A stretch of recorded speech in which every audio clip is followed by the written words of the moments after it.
The church doors flew open. 20 black SUVs with tinted windows rolled up and blocked every exit. The groom's face went white, because the man stepping out of the lead car was the uncle he told security to throw out 2 hours ago. He just slammed the door in his uncle's face, again. Kwame Jackson stood on the sidewalk outside his Buckhead mansion in Atlanta, arms folded, gold watch catching the sun. Inside the gate, his fiancée, Keisha, was taking bridal photos on the lawn. Outside the gate stood Uncle Tunde. Same old faded dashiki, same old scuffed shoes, same plastic bag with everything he owned. Kwame didn't even look him in the eye. "Uncle, I told you on the phone, the wedding list is final, family only, important family, you understand?" Uncle Tunde's voice was soft. "I raised you when your father died, Kwame." "That was 20 years ago," Kwame snapped. "I pay your rent every month. That's enough. Don't embarrass me tomorrow." He pressed the button. The gate closed. Uncle Tunde stood there a long time. Then he turned and walked away. Question is, what happens when the man you call poor shows up with power you never dreamed of? The night before the wedding, Kwame couldn't sleep. He kept checking the guest list on his phone.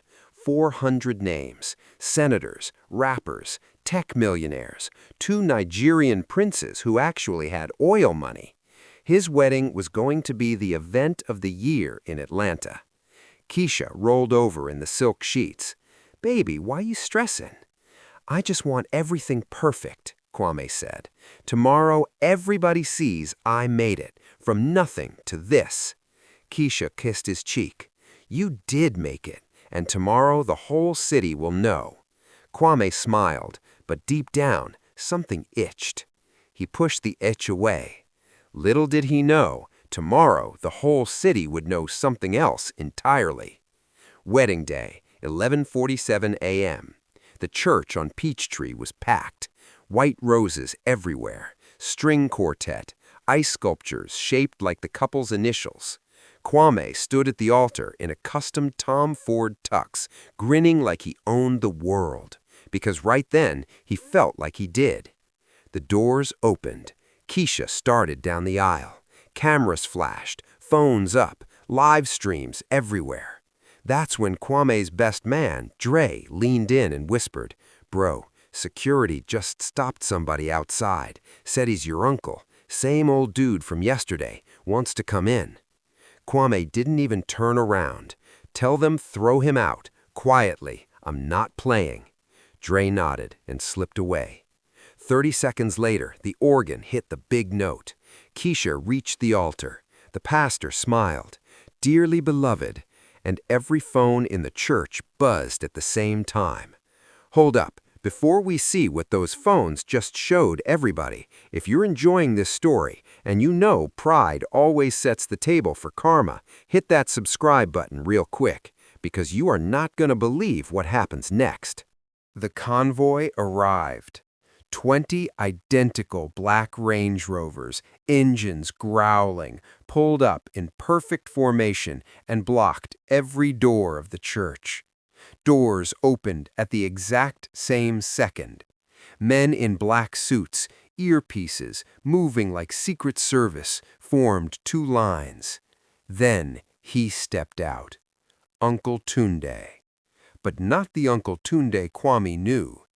Tailored navy suit, diamond cufflinks catching sunlight, shoes that cost more than Kwame's first car, and on his wrist, the same gold Patek Philippe Kwame had bragged about wanting for years.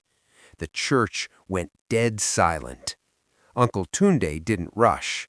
He walked slow, like a man who owned time itself. Security tried to step forward. One look from Uncle Tunde and they froze, because the men behind him weren't regular security. Everybody in Atlanta knew those faces.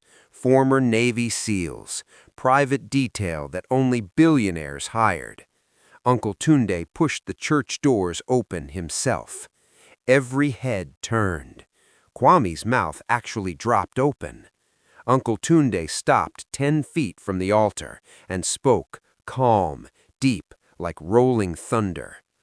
"Kwame Adewale Jackson, you told the world I was not family. Today, I return the honor." Then he reached into his jacket and pulled out an envelope. Flashback, 6 months earlier, Houston, Texas. Most people thought Uncle Tunde was broke because he lived in a tiny apartment, took the bus, and sent Kwame money every month for old times' sake.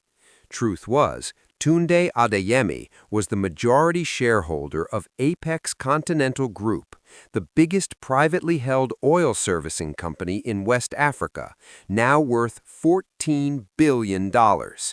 He had built it from nothing after leaving Georgia 25 years ago when Kwame was only 8. He never told a soul. Not his sister, Kwame's mom before she passed, not Kwame, nobody. Why? Because Tunde believed real wealth is quiet until it needs to speak. And today, it was speaking. Back in the church, Uncle Tunde opened the envelope. Inside was one sheet of paper. He held it up so the entire congregation could see. It was the original deed to the very first house Kwame ever lived in, the tiny 2-bedroom in College Park, where Tunde had raised him after his parents died. Tunde's voice carried without a microphone. "This house, I bought it the day your father died. Put it in your name when you turned 18. You never knew. Rent you've been paying all these years went straight back into a trust for you." Gasps rippled through the pews. Tunde kept going. "The company that pays your salary, Kwame, Apex owns 49%. Silent partner. I signed the check that gave you your first big promotion." Kwame swayed like he might fall. Keisha grabbed his arm, eyes wide. "Baby, is this true?" Kwame couldn't speak. Uncle Tunde wasn't finished. "Every month you sent me $200 to help your poor uncle. I put in a separate account. Today that account has $312,000 with interest." He handed the envelope to the pastor. "That's for the youth center in College Park, in your mother's name." Then Uncle Tunde looked straight at his nephew. "I didn't come to embarrass you, son. I came because you are blood, and blood don't get banned from family." The church was so quiet you could hear hearts breaking. Kwame dropped to his knees right there at the altar, tears running down his face, ruining the makeup artist's perfect work. "Uncle T, I'm sorry. I'm so sorry." Uncle Tunde walked forward slow, knelt in front of him, put both hands on Kwame's shoulders. "Stand up, nephew. Today is still your wedding day." He helped Kwame to his feet. Then Uncle Tunde turned to Keisha with a warm smile. "Beautiful bride, may I have permission to walk you the rest of the way?" Keisha was crying too, but nodding hard. "Yes, sir, please." Uncle Tunde took her arm, walked her the final 10 feet, placed her hand in Kwame's. Then he stepped back and nodded to the pastor. "Continue." The pastor cleared his throat, voice shaking a little. "Dearly beloved, we are gathered here," and the wedding went on. Only now, every camera was pointed at Uncle Tunde, sitting in the front row like a king who never needed a crown. The party was supposed to be lit. Now it was legendary. Uncle Tunde didn't take the mic once, didn't need to. People kept coming up to him, bowing their heads, shaking his hand like he was royalty. Kwame couldn't leave his side. Every toast mentioned Uncle Tunde. At one point, Kwame pulled him to the balcony, city lights sparkling below. "Uncle, why didn't you ever tell me?" Tunde sipped his champagne slow. "Because a man who has to tell you he's rich usually ain't." Kwame laughed through fresh tears. Tunde continued, "I watched you work hard. I was proud. but pride turned to poison when you started measuring people by their shoes. Kwame nodded, ashamed. I almost lost everything today, he whispered. No, Uncle Tunde said. You almost lost me, and that would have been everything. They hugged for a long time. Inside, the DJ dropped a classic Fela track. The whole party, Nigerians, Americans, everybody, formed a circle around Uncle Tunde and started dancing. Even the senator was in there, trying to move his hips. 1 year later, Kwame and Keisha had a baby boy. They named him Tunde. The christening was small, 20 people, held in the old house in College Park that Uncle Tunde had fixed up beautiful. Kwame stood up to speak. I used to think success was a big wedding and a big guest list. Turns out, success is who still loves you when you act like a fool and who shows up anyway. He looked at his uncle holding baby Tunde. I banned my biggest blessing from my biggest day, and he still came. That's the kind of rich money can't buy. Uncle Tunde just smiled and rocked the baby. Moral of the story, y'all? Never judge a man by the dashiki he wears today, because tomorrow he might roll up in a convoy and remind you who really raised you.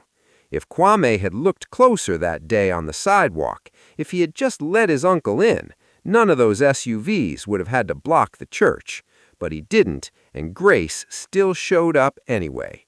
That's the thing about real wealth, y'all. It don't make noise getting in. It only makes noise when somebody tries to keep it out. If you felt that one in your chest, do me a favor. Hit that subscribe button and turn on notifications, because next week we got another story about a man who laughed at the wrong janitor. And trust me, you're going to want to see how that turns out. This is African Folktales American Soil, where karma always finds the address. See you in the next one. Peace.